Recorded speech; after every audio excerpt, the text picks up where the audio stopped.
Hi there, I'm Craig Harmon of Harmanny Music Education. Many of you already know me, but I thought today it would be kind of fun to sit down and answer some questions to help you either get to know me if you don't know me, or if you do know me, maybe get to know just a little bit about me, a little more about me and my story. So, music has always been a part of my life as long as I can remember. But the actual inspiration to teach music, that happened in high school. My high school choir director, Todd Kruger, was absolutely amazing. He really pushed and challenged me in a lot of ways. And somewhere around my sophomore, junior year of high school was where it really hit me that that's what I wanted to do. I wanted to be just like Mr. Kruger. I wanted to teach and direct high school choirs. That was my dream. Not really teaching music lessons, but directing choirs. And along the way, I've had lots of varied and different experiences, whether that's in church music, directing church choirs, ending up landing in the idea of teaching music lessons and finding that that is where my absolute passion is. Really, it's overall in teaching. And so it came from high school and from Mr. Kruger.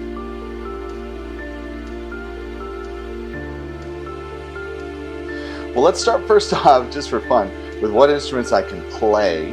I play the piano. That's the instrument I've played the longest, technically. Even though I sing, which is also an instrument, I've done that basically as long as I can remember there. I started piano when I was 5. I've sung in choirs in school since I was in 2nd grade. And then I started trumpet in 5th grade. Started on the organ for church when I was in 9th grade. I've taught myself guitar. I can play the ukulele kind of. And I think that's the extent of it right now. But the instruments that I teach that I feel the most comfortable teaching at this point in time, piano, voice, trumpet, and beginning guitar. Organ, I have taught lessons, but it's kind of hard because you don't really have the opportunity, unless you've got a whole lot of space, to have an instrument in your house to practice on. And of course, having that instrument is an important thing. The ages I work with are basically anywhere from 5 on up to adults. Primarily, I work with younger kids, but I love working with adults as well. One of the things I found with working with them is that they understand the value of what they're getting. Kids don't always understand that. And so there's a goal and there's an understanding of this is costing me not only time and money, but it's something that I want to do. So that's always a fun thing.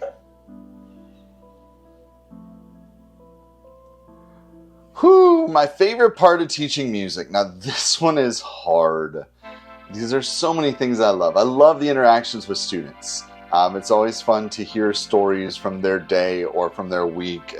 You never know what is going to come up. But really the biggest thing that I love, and it's just overall teaching, no matter what age or really group that I'm working with, is just seeing that light bulb go on, that understanding of, oh, that's it. That's how this works.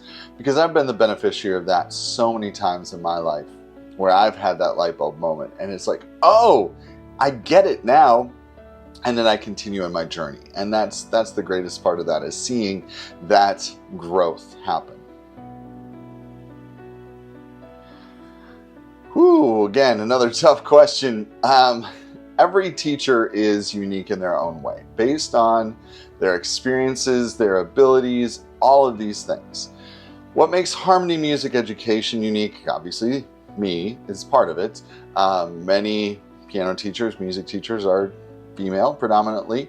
So being a male is definitely something there. But the way that I approach teaching is one where I'm not taking on students that will become piano prodigies and play with symphony orchestras. I'm just not that. But what I am is that I want students to, typically I'm primarily teaching students their first introduction to music or music lessons. I want it to be a fun, engaging, and learning process. And so what I try to do is try to make it something that while there is work that happens and there is challenge that happens, it can also be fun. And so one of the things that I like to do is incorporate games and activities. I have apps that I've got on my iPad for the studio that students get to use and play, which again help them to learn, but it's in a fun and different way, and they love doing that as well.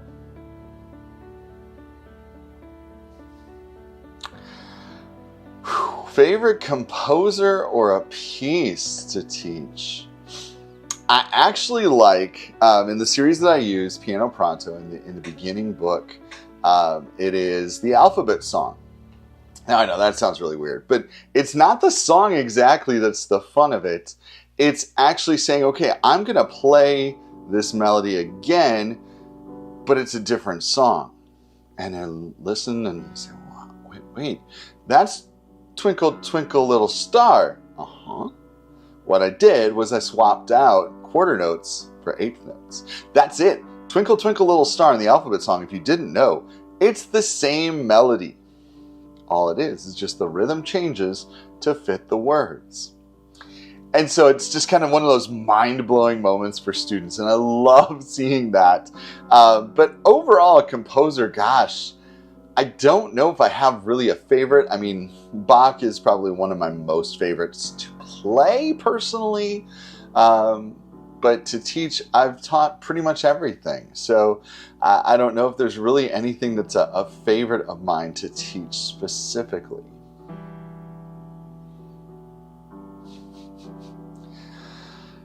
Oh, fun fact is my cats.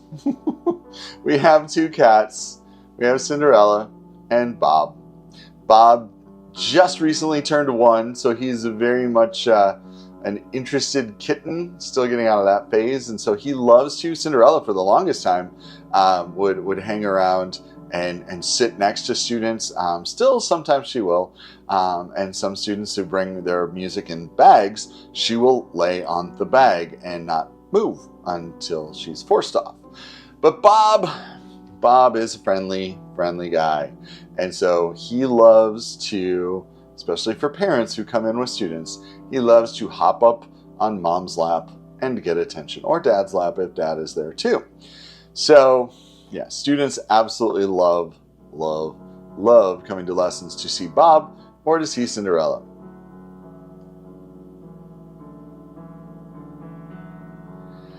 So lessons are lots of fun.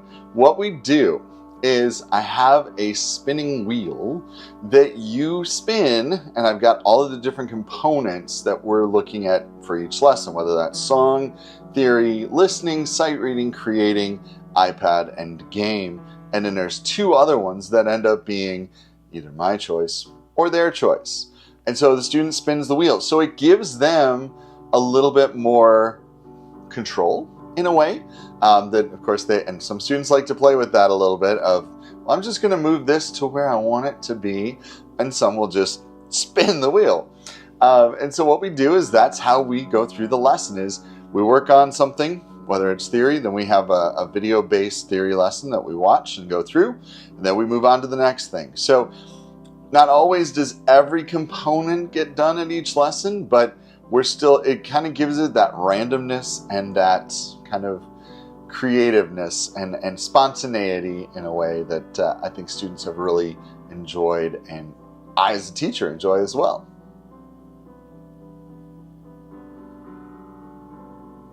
That is the question. How do you help students stay motivated to practice? Now, I'll start by saying this. I hate practicing. Still, after 42 years of playing music, making music, I hate practicing. I do. However, I have realized that it is necessary for me to keep my skills up and to grow as a musician. If I don't practice, I don't improve.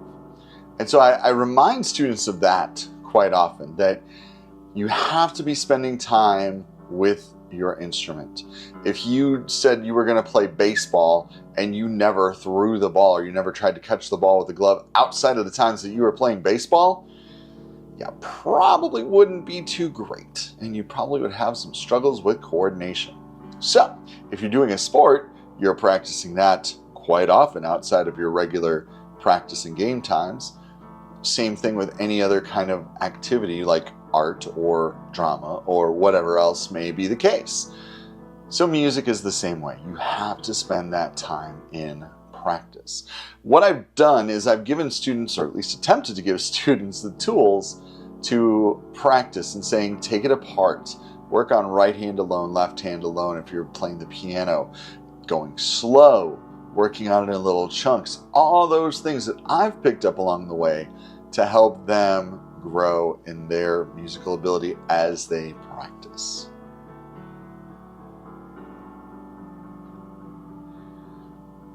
Ooh, parents. So that's a great question. I think the biggest thing for parents, if you're thinking about getting your child started in music, I think that is a great thing, number one.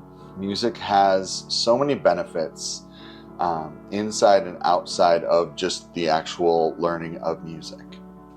You're developing a emotional connection that I think really is so important. I can't tell you how many times that I've had any kind of frustration or struggle or emotional challenge, I've just gone and played music. If I've been frustrated, I go bang on the piano. And it helps. It's a much more productive way to get rid of and deal with that frustration than banging on a wall, because that hurts. And it's not good for the wall either. But I think the other things that are important is obviously ability to pay attention. Like I said before, I use the wheel so that it's kind of broken up into chunks. Back when I took piano lessons, I was expected to sit still and pay attention for the entire 30 minutes of the lesson. And I could do that. It wasn't my most favorite thing to do, but I know today that's not really how children learn and how students learn. And I've spent time really diving into the research on that and reading about some of the better ways to help children, whether that's let's keep things moving, keep things going, so that they don't get bored or their minds start to wander off. So, really it's just kind of how well do they pay attention? And I think that's an important thing. And definitely, if you were looking at it, the summer is a great time to get started because it's a short-term commitment, just 6 weeks over the summer. But doing that can help too, just to kind of give it a try, see what happens. But I think really, I would say just go for it and try it. You don't have to have, if you're having your child take piano lessons, you don't have to have a piano in your house. You don't have to buy the most extravagant and expensive keyboard out there either. Just to start off, a simple, basic keyboard is a great place to start. As they progress, then yeah, definitely there's times and ways that you can upgrade. But you don't have to start out with, oh my gosh, we have to go out and buy a grand piano. No, you don't have to do that. But start simple, start basic.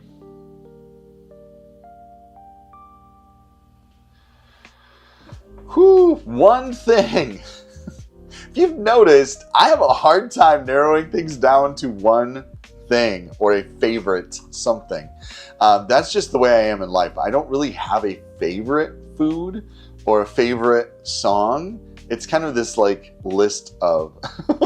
But one thing I hope every student walks away with when they leave lessons would be this. I want them to leave loving music. Because music is something that whether they play or sing for their entire life, they're going to be consumers of music.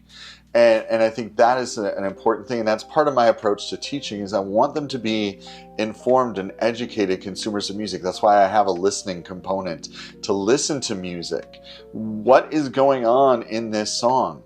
And really thinking about those questions, having that guidance to listen and be understanding of what is going on, so that even if it's just music that you're listening to for your own enjoyment, understand what's going on. You don't have to sit down and musically analyze it or anything like that. But loving music is such an important thing.